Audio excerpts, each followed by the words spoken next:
the Barbara. Now, this is not a big deal, it's a small deal, but it's there.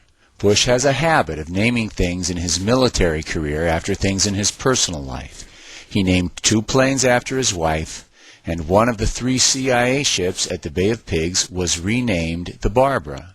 It's a small piece that just happens to fit perfectly with the bigger picture of Bush as a CIA officer working with anti-Castro Cuban terrorists.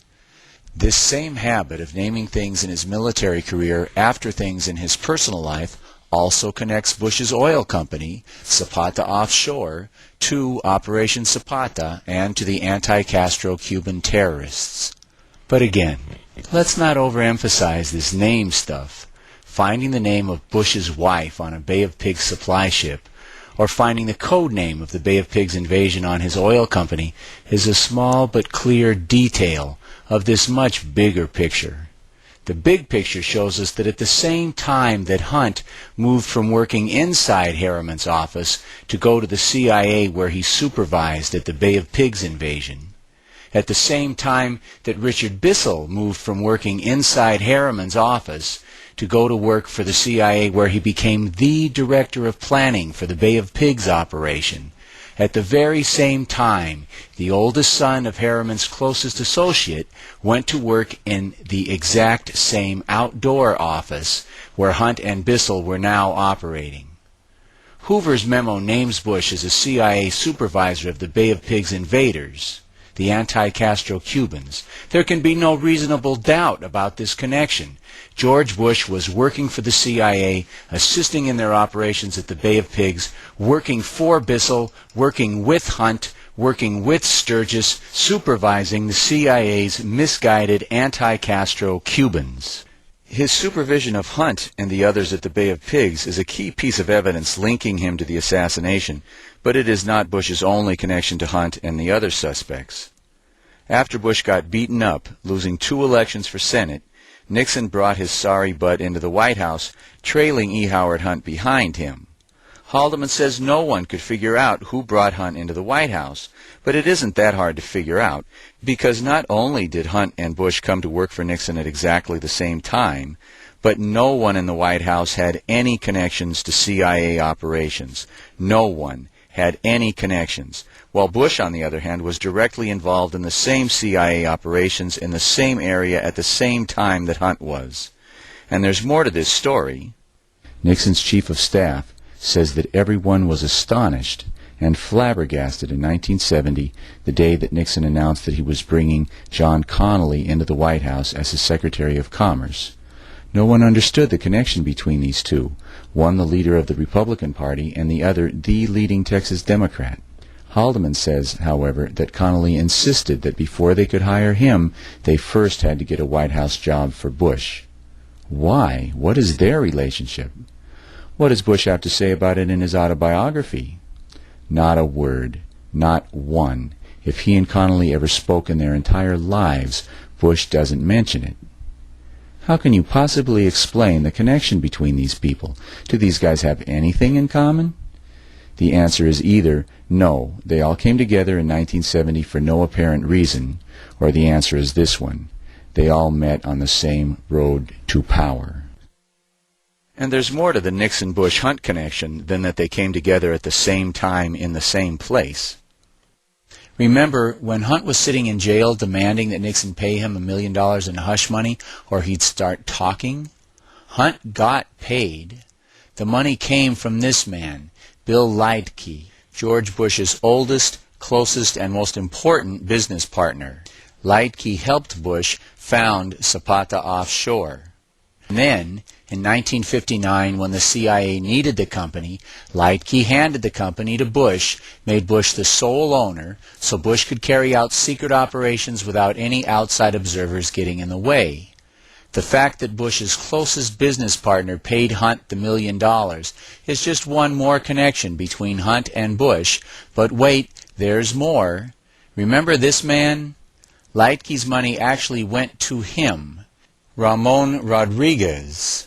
He was a CIA-trained money launderer working in a Mexican bank, and he wrote the actual checks that Hunt received. I made payments for the Watergate burglars, yes. 18 years later, in 1990, he was working for the main Colombian drug cartel when Vice President Bush sent this man to ask him for $10 million to help pay for the illegal terrorist war Bush was waging against the people of Nicaragua. Well, the only government mention that he made was Vice President Bush. The request for the contribution made a lot more sense because Felix was reporting to George Bush. Here you have a CIA guy reporting to the old boss. Now, how did Bush know this guy? How did he know he had $10 million, and how did he know that he would pay it? It's a good question. Whatever the reason, the connection is still there. Bush is connected to him by this incident, and through him, Bush again is connected to Hunt. Two more connections between Bush and Hunt. It's starting to get ridiculous. Hunt's mother is not so thoroughly connected to Hunt.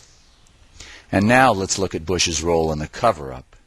In 1975, the Senate Select Committee on Assassinations began to investigate the CIA's role in the Kennedy assassination. The committee uncovered the CIA internal memo that Spotlight magazine wrote about, which says that Hunt was in Dallas on the day of the assassination. William Colby was director of the CIA at the time. Oh yeah, Hunt was there all right. He and Bush were in charge of the shooters. And he was cooperating with the committee. But they weren't really in charge. They were just taking orders And supplied the committee with the Hunt memo. from civilians, like Allen Dulles and the Rockefellers. Maybe I Colby should shut was up suddenly now. fired, and, out of the blue, supposedly with no CIA experience, George Bush Sr. was appointed to take over as head of CIA. Why? What qualified Bush for this job? One thing. Bush could be relied upon better than Colby to cover up the facts of JFK's murder because Bush knew that the trail led straight to him. He had to cover it up, and he did. He ended CIA cooperation with the committee and effectively shut down the investigation. The fact that Bush played this leading role in the cover-up connects him to every person threatened by this investigation. So, there's a ton of evidence that connects George Bush to John Kennedy's killers. But now we'll look at a couple of pieces of strange evidence that, while they don't connect Bush to the killers, do connect him to the assassination in ways that can only be described as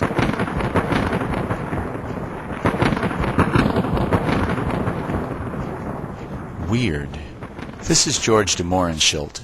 He was a wealthy, Russian-born Texas oil man who liked to party with minimum-wage clerks.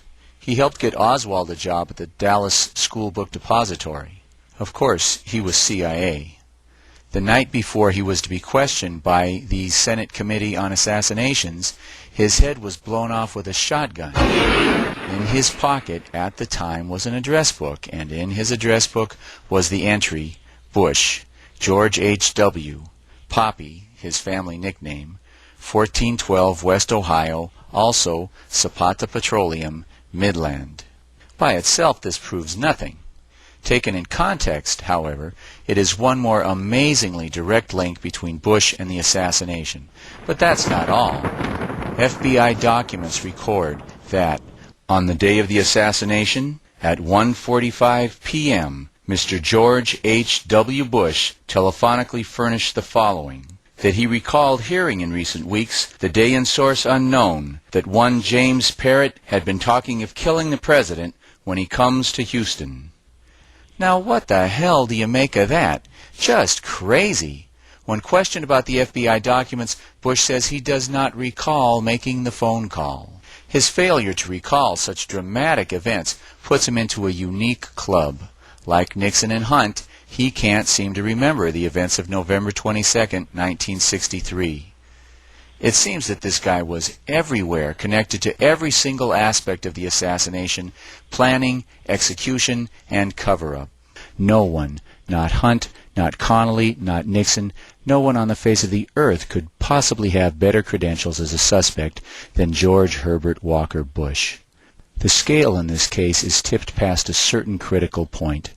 The probability that he was